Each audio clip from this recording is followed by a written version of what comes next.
Berjumpa kembali bersama saya Teknisi Gemilang Pratama. Oke, di sini saya mengulas masih di seputaran dunia kelistrikan pemirsa. Oke, di sini saya akan membagikan tips ataupun caranya apabila kalian menemukan token KWH. Tokennya itu nggak bisa diisi pulsa ya pemirsa. Jadi untuk menangani kasus yang KWH token listrik Anda yang berbasis pulsa itu tidak bisa diisi pulsa ya pemirsa. Jadi untuk menangani kasus yang seperti ini itu sebenarnya gampang-gampang susah ya pemirsa. Jadi gagalnya diisi pulsa itu biasanya ada error, terjadinya error baik dari sistem program KWH itu sendiri maupun dari pihak pusat PLN ya pemirsa. Jadi KWH itu dia dirancang khusus ya pemirsa. Jadi sistemnya untuk KWH terbaru dia bermain dengan program. Jadi biasanya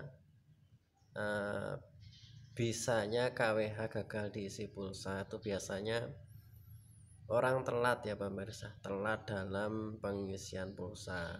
Jadi seharusnya jika sudah alarm berbunyi itu tanda pulsanya mau habis, maka segeralah dilakukan isi pulsa. Itu tujuannya supaya apa? Supaya kode PIN yang terdapat di dalam KWH itu tidak mengalami pemblokiran ya pemirsa.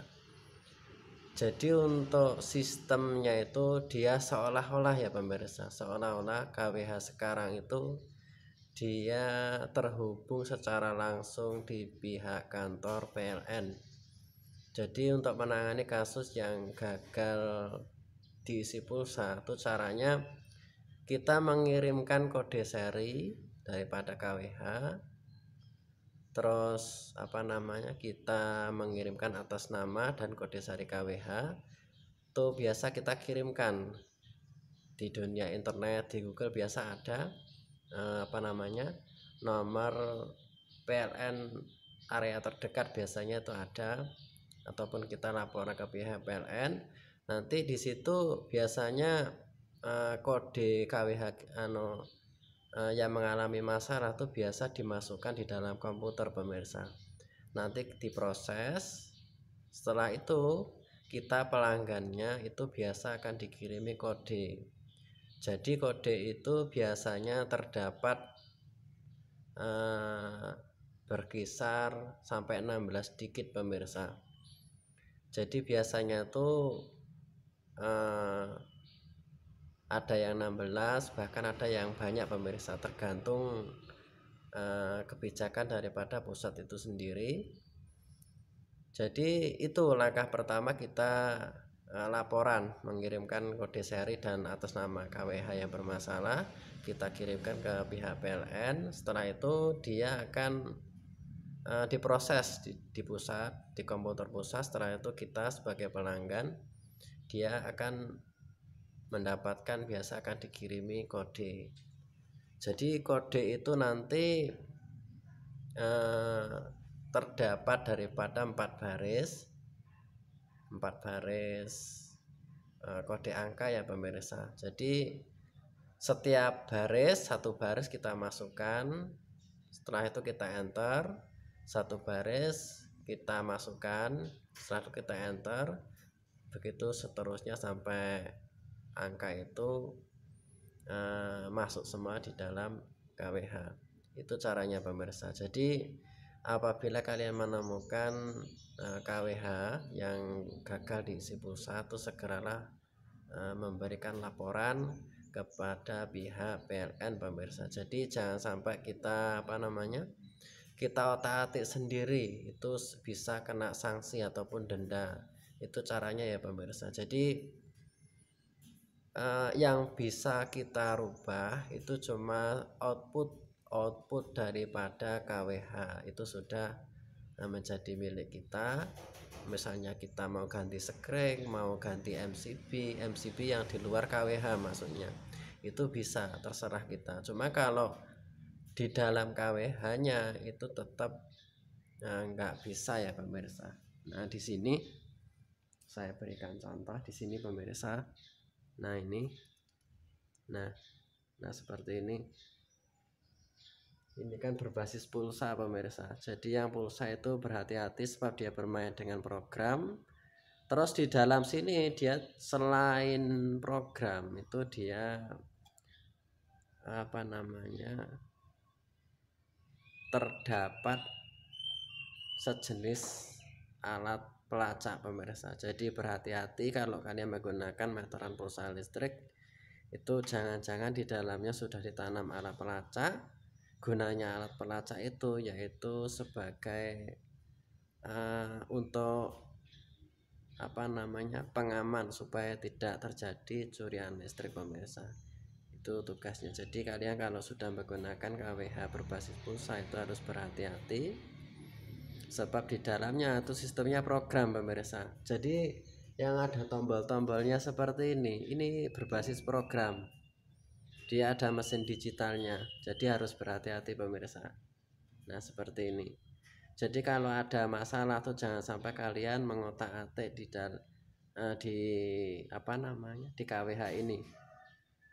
Jadi kalau ada permasalahan khusus untuk KWH-nya kalian harus laporan ke pihak PLN. Terus apabila kalian terdapat kerusakan di sini, di outputnya ini, output KWH. Nah ini misalnya di MCB ataupun screen-nya tuh bisa ataupun nggak apa-apa kalian otak-atik sendiri, ataupun kalau yang bagus kita panggil ahlinya ataupun teknisi tuh supaya pengerjaannya bagus. Begitu pemirsa. Oke, dimanapun Anda berada, jangan lupa untuk like dan subscribe ya pemirsa, supaya channel ini bisa terus berkembang dan bisa terus memberikan informasi di seputaran dunia teknisi. Oke, apabila ada yang perlu kalian tanyakan, silahkan kalian tanyakan di kolom komentar saya. Pasti saya akan jawab, baik di seputaran dunia kelistrikan, mesin pendingin, baik dari AC maupun kulkas, bisa kalian kirimkan di kolom komentar saya. Oke, mungkin hanya itu yang bisa saya sampaikan. Lebih dan kurang mohon maaf pemirsa. Oke,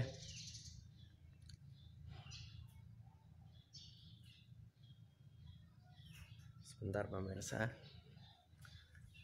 Oke, itu seputaran dunia kelistrikan pemirsa. Jadi saya tambah lagi tipsnya, itu cara-cara mengatasi KWH yang tidak bisa diisi pulsa.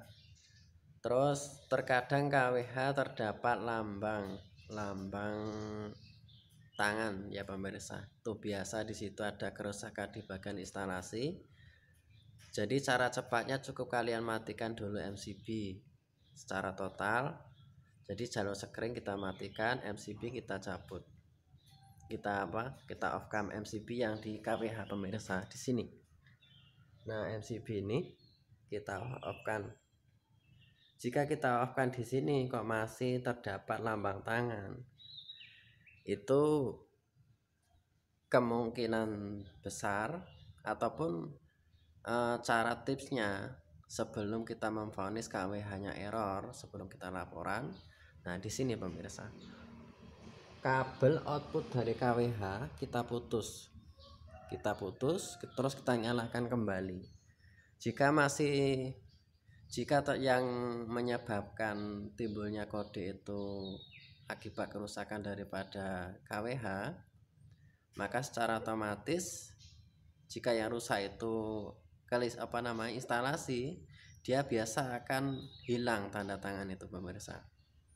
Jadi apabila nggak bisa hilang, maka itu bisa dipastikan terjadi error. Jadi biasa terdapat lambang tangan seperti ini itu biasa dikarenakan adanya short ataupun kerusakan di bagian instalasi. Jadi sebelum kalian lapor ke pihak PLN, kalian perbagi dulu seluruh jalur instalasi. Setelah dipastikan sudah bagus, baru kalian memberikan laporan ke pihak PLN. Jadi apapun yang kalian alami di kendala di seputaran dunia kelistrikan di KWH, terutama di KWH itu harus kita lapor ke yang berwajib, petugas PLN ya pemirsa. Jadi jangan sekali-sekali diotak-atik sendiri, nanti bisa kena denda dan pasal. Itu pengerjaan yang profesional seperti itu pemirsa, sebab kita punya tugas dan punya hak. Jadi hak sebagai konsumen tuh hanya pemakai pemirsa, dia haknya di kabel output KWH. Jadi dari KWH ke kabel PLN ke tiang itu hanya PLN pemirsa. Jadi yang hak milik itu cuma output daripada KWH. Memang seolah-olah KWH itu sudah dibeli ya pemirsa, cuman itu cuma hanya sebatas fisik pemirsa. Cuma kalau segi fungsi terus pemrograman, kita konsumen tuh nggak ada wewenang pemirsa, sebab itu sudah menjadi haknya PLN. Kita sebagai pengguna harus taat ya pemirsa, taat baik dari pihak PLN maupun pihak lembaga negara. Nah seperti itu. Oke, sekian dan terima kasih, semoga bermanfaat pemirsa.